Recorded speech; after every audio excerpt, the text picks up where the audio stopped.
1600 hektarit puisraba, mille neelas endasse 10 000 aastaid tagasi Läänemeri.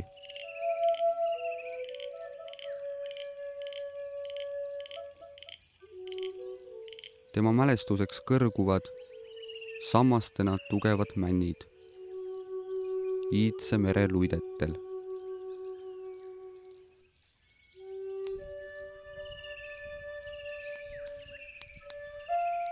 Inimtegevuse jälgi leidub ürgses metsas vähe.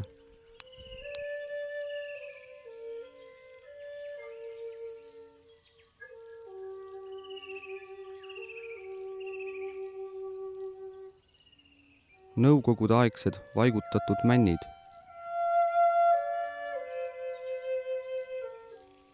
Talupoegade turbakuurist on jäänud ainult mõned kaduvad märgid. Loodus elab siin omasoodu.